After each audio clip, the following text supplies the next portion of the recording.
Hey guys, I wanted to share a couple tips with you that I use.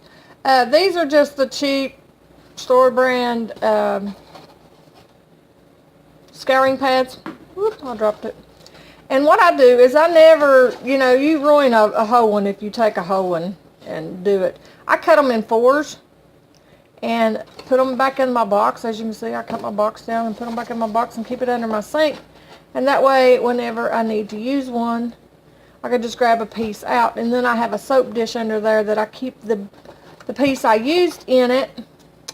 And that way, if I didn't totally ruin it, I can reuse it. If I did totally ruin it, I can throw it away. And I haven't ruined the whole pad. So that's just a little idea that I use. So there you go. I had to get that out because I want to clean this skillet. This is my Gooby Gone, if you can see, that I use. And I've actually put it on the bottom of my skillet here. And all this is equal parts of baking soda and coconut oil. And I've let this sit on here for a little bit. I got to wet my scouring pad, and it's good about cleaning stuff like this off or anything. But let me get this cleaned off and I'll tell you about my skillet. This skillet is very old. I'll actually figure out how old it is here in a little bit. But this is one of my pet peeves, one of my, I guess, OCD things. I wouldn't consider it OCD, but some people probably would. I'm not OCD. I think everybody's got something that they're a little OCD about, but I'm not really OCD. It's just certain things I like a certain way. But anyway, let me clean this up and I'll tell you about it. Okay guys, this skillet ain't perfect, as you can tell. I'm going to get under this light so you can see it good. I don't know if that's helping or help not. But if you look really close, you will see how clean that is compared to this side. So I didn't clean this side. See how much cleaner it is on that side.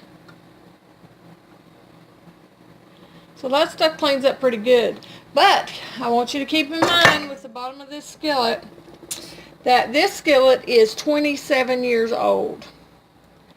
It is a Revere brand. So if you ever come across Revere brand, they're a very good brand of skillet to have. It's stainless steel skillet. And this handle is made to where you can even put it in the oven. And I've got two little kettles that go with it. One's quart and a half. The other one's like two and a half quarts or something like that. But I love this brand. But that is a pet peeve of mine. I've got a thing. I actually just did this one too. Sorry, y'all gonna look at my sink. I just did this one too. And this is a set I got later. And this was a Tefal set. And I like it real good too. It's a thinner stainless steel, but it's actually a very good stainless steel. So I just cleaned it up too. And I wish you'd seen that before because it looked rough. But that's just kind of a pet peeve I have. I like to keep those things cleaned.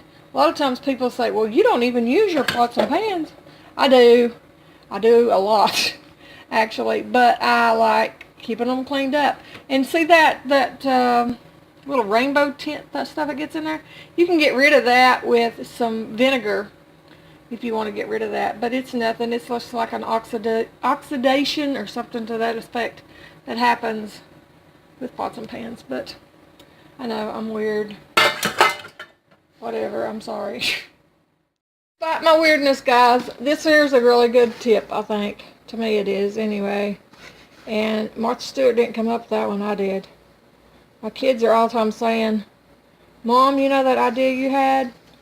Well, guess what? Martha Stewart's doing it. She owes me a lot of money for crap like this. She'll end up doing that for too long.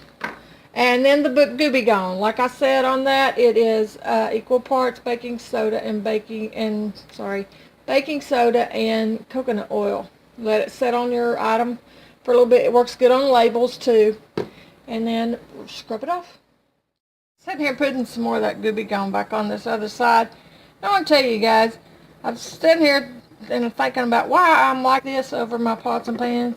And I think it's because for years, I had yard sale pots and pans and just whatever I could get my hands on, somebody gave to me or whatever. And when I get something, because I'm not like this only with my pots and pans, I'm like this with a lot of my kitchen items, actually. It seems like is worse than anything. I just really like to take care of it and show appreciation for it. But I've always told my kids, gratitude expands your capacity to receive more. And I think that's my deal. I really appreciate gratitude. Gratitude's important to me in all things, and I believe that it does expand your capacity to receive more. And just in that, I want to testify about something else. See my windows? I love windows. I know I'm another weird person, but I'm not one of those people that like to clean windows. These windows are those windows that fold down. This top piece will fold down this way. You take the top one down just a tad and then fold it down, and you can wash both sides of the windows. I've had 3 homes, and in every home it has worked out to where I've had these kind of windows. And I love these windows. I love them to pieces, and I've always done extra care to try to take care of them and keep them cleaned up. And I believe that's why it's always worked out where I had these good windows, because gratitude has expanded my capacity to receive more. And, you know, gratitude's a big thing, guys. It's a very big thing. And it also helps you when you're in a slump to look around and just see the things you're thankful for, even if it's as simple as a window or a pot, you know? Anyway, I know I'm silly, but that's how I feel. Hey guys, something else I want to say with all that. There's been, a lot of times that I've felt like I've had gratitude for things that nothing spectacular happened, or it didn't happen right away, or still waiting on something to happen over things.